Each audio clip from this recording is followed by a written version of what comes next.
In retrospect, it's pretty amazing that Barack Obama got as far as he did. Quick, tell me what I'm looking at.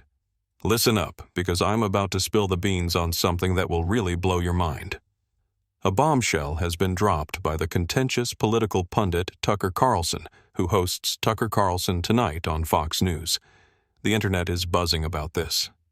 Imagine for a second if an anonymous source revealed the Obama's underlying LGBT troubles.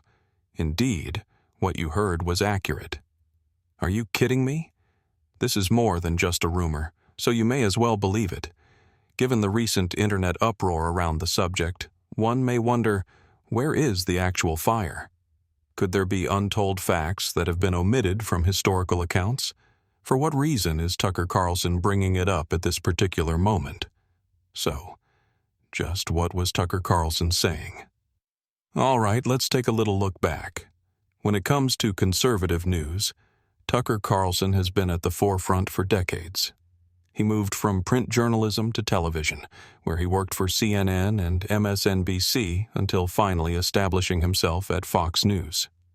Known for his populist speech, incisive criticisms, and readiness to confront both political elites and mainstream narratives, he rose to prominence as host of Tucker Carlson Tonight and became one of the most consequential and divisive personalities in American media.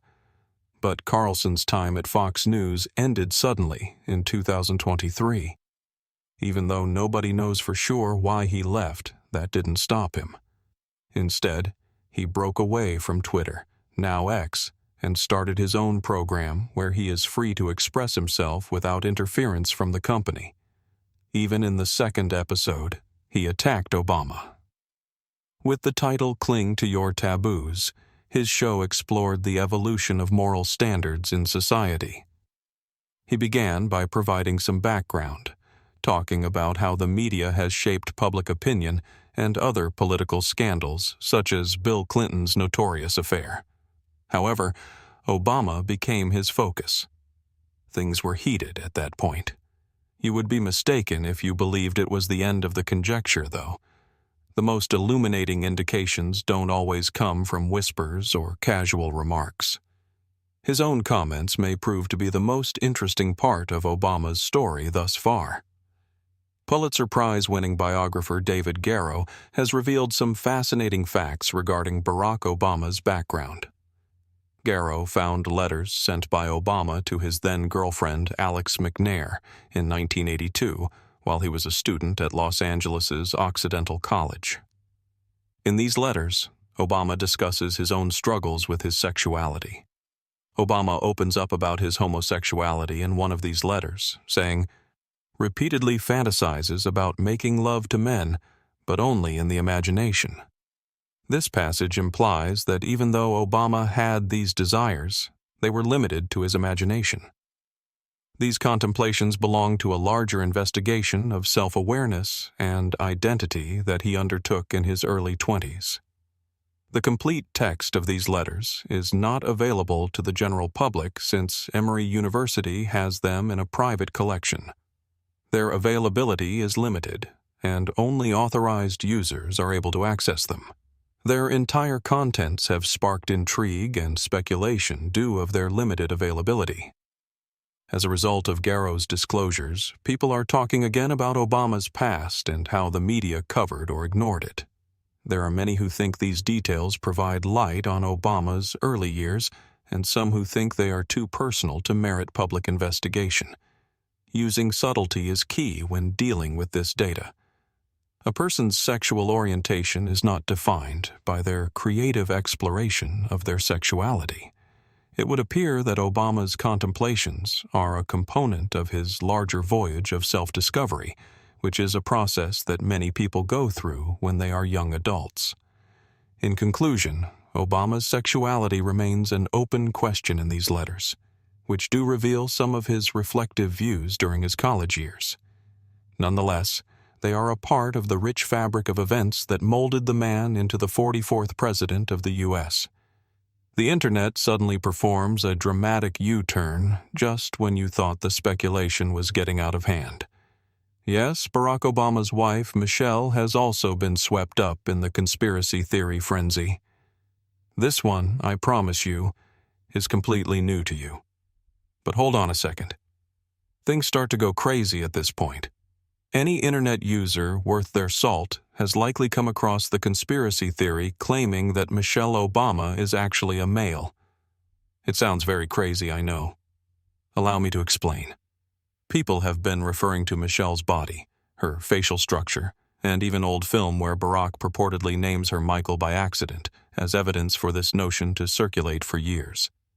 Michael and I also want to acknowledge your son Jack, falls out of Obama's mouth in one footage as he addresses the soldiers. Very possibly. Maybe it was more than that. Finally, there's the now famous remark made by Joan Rivers. Rivers casually told a reporter, "We all know Michelle is a tranny." Many took it as one of her typical shock jokes, but it was really delivered just before she went suddenly. However, some who believe in conspiracies contend that Rivers may have been disclosing an unspoken reality. Some people think Michelle's proportions are more masculine than feminine because of her height, hands, and shoulders, and because of her extensive connections in Hollywood and politics. Some also think that Michelle's childhood images have been doctored or deleted to cover up the truth.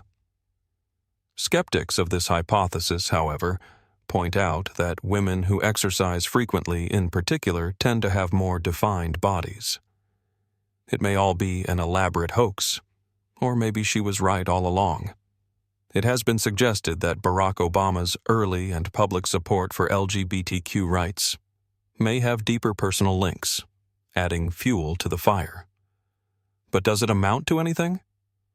Speculation and interpretation are the crux of the matter, as is the case with the majority of conspiracy theories. In the end, this hypothesis is still only that, a theory. Despite the lack of proof, many continue to scrutinize every image, video, and typo in an effort to uncover clues. However, Michelle wasn't the only target of the rumors and suspicion. They skipped the middleman and went right to Barack. Those rumblings became a full-blown controversy in 2012 due to one magazine cover. The moment you believe you've heard everything, another piece of information surfaces. In 2012, a cover article appeared in Newsweek with the headline, "The First Gay President." While this title was widely criticized, it was supposed to be interpreted symbolically, referring to Obama's strong advocacy for LGBTQ rights. To put it mildly, Democrats were not pleased. Even though it was a controversial and perhaps dangerous political decision, Obama had just backed same-sex marriage. The piece, penned by Andrew Sullivan, an out homosexual writer, lauded Obama for his work on LGBTQ rights, drawing a comparison to Bill Clinton's status as the first black president due to Toni Morrison's perception of his link to black American issues. However, those who believe in conspiracies made extensive use of such expression.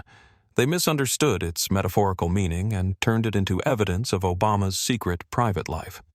This brought up earlier charges, such as those made by Larry Sinclair, who in 2008 said that he and Obama had had sexual relations and drug usage in the late 90s. Despite the widespread condemnation of Sinclair's allegations, particularly following his polygraph failure and history of deception, his tale continued to be used by the far right to depict Obama.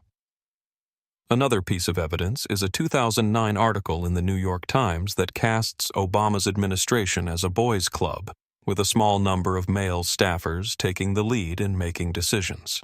Some have seen this as more evidence that Obama had an abnormally close relationship with specific men, such as Reggie Love, his former bodyguard. The frequent sightings of Love, who was Obama's personal assistant, with the president sparked romantic rumors. Love, meanwhile, has spoken out about the allegations, saying that his relationship with Obama was entirely professional and built on devotion. Going beyond this, conspiracy theorists have examined Obama's friendships and behaviors for signs of a secret existence. Although these were his own thoughts from his boyhood, exaggerated and taken out of context, others have cited letters from his past in which he supposedly fantasized about guys. Some have brought up what is known as the Joan Rivers theory, which is based on a statement made by the late comedian in 2014, in which she joked about Obama being homosexual and Michelle being transsexual. The comment was delivered casually by Rivers, who is famous for her shock comedy, but conspiracy theorists took it as a confession and ran with it. After leaving office, Obama's support for LGBTQ rights further strengthened, even though he has never specifically addressed these claims. Regardless of whether these conspiracies come back from true belief or are used as political weapons, they nonetheless offer an intriguing glimpse into how public perception may be influenced not by facts, but by conjecture. Speculations are, in the end, nothing more than that. That is, until someone with a huge following chooses to look into it more. Indeed, it was the result.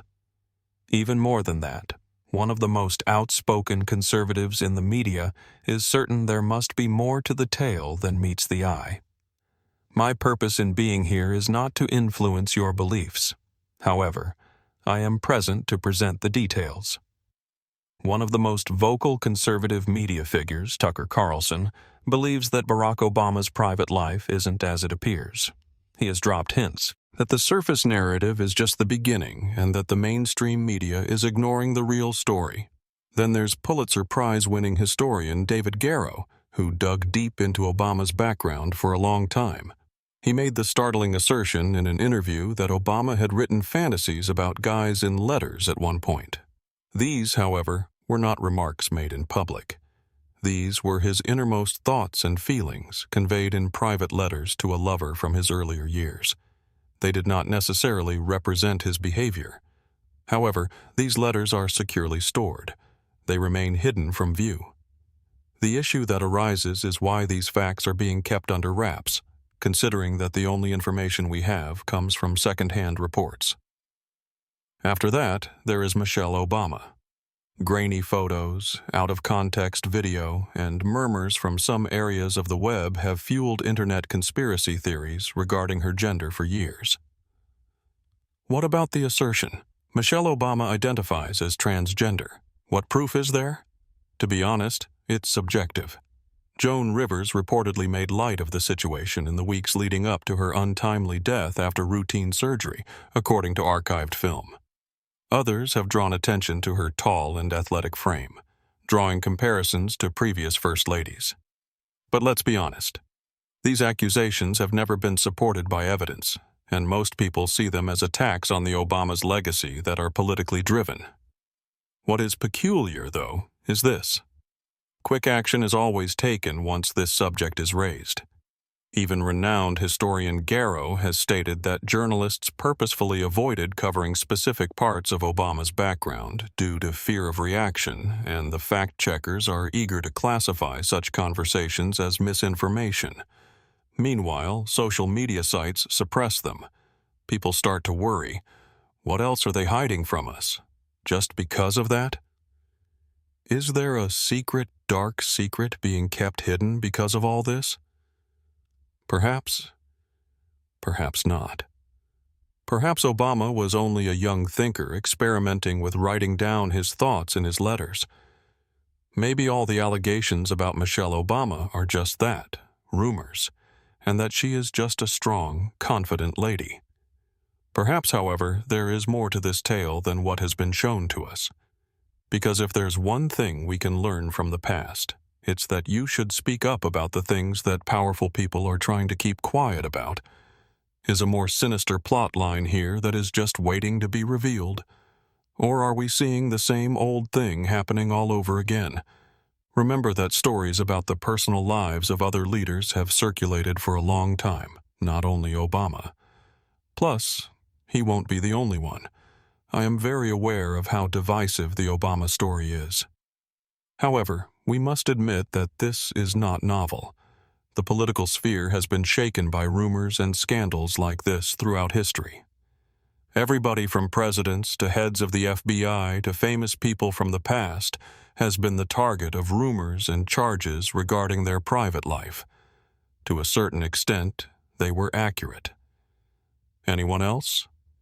They serve just as useful political tools. Consider J. Edgar Hoover.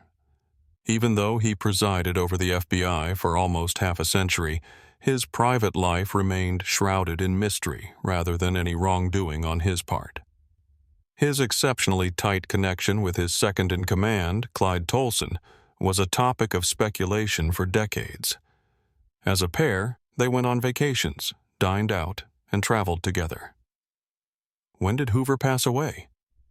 His whole estate went to Tolson. Was it more than simply being lifetime friends?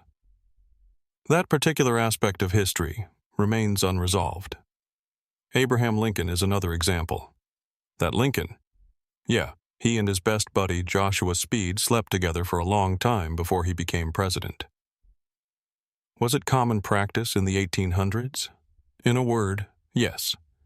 Because of the high cost of housing, men often slept on makeshift bunks. Was this only a relationship, or did something more substantial exist? This question has arisen in recent decades as historians examine the past with fresh eyes. The stories have persisted throughout Lincoln's legacy for more than a century, yet we still lack proof. And let's not forget Bill Clinton, would we? His scandals were front-page news, in contrast to Hoover's and Lincoln's. One of the most significant political storms in American history was caused by his affair with Monica Lewinsky. It wasn't the first or last time a president was involved in a sex scandal either. Let's be honest. Politicians have long used people's private lives as a weapon, sometimes for legitimate reasons, and other times to bring down specific figures. So why are these tales appearing again and again? No-brainer. Any sex scandal, whether true or imagined, can be utilized to undermine public confidence. They have the power to sow confusion, alter narratives, and swiftly elevate an esteemed leader to the status of a national parody. Nothing remains private for long when power is involved, whether it's sexually explicit whispers or bombshell accusations of an affair. And we must admit, Tucker Carlson is really competent. Everything from the delivery to the time to the dispute is deliberate and planned. However, at this moment, why? Why now is the time to reveal this shocking fact? You can tell this isn't his first rodeo by looking at his past performances. An entire reputation for Carlson rests on his claim to expose his stories that the mainstream media ignores. He always does this stunt.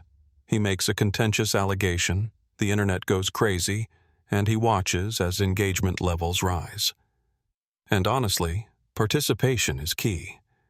His platform's usefulness grows in proportion to the number of responses and shares it receives. He has greater incentive to aim for shock value now that he is independent and no longer part of the Fox News juggernaut. Consider, his enormous fan base existed even before his time on Fox. However, he is currently operating his own platform independently. He has complete command of the storyline. Agendas are set by him. Most importantly, he earns money from each and every one of those clicks, views, and viral moments. Plus, promoting a news that is so absurd and polarizing that it makes people choose a side is sure to keep people talking. There was no error here. I call it a playbook. The role of the outsider, the truth-teller, and the one who dares to speak what others won't is one in which Carlson thrives. The question of whether or not people trust him is practically irrelevant.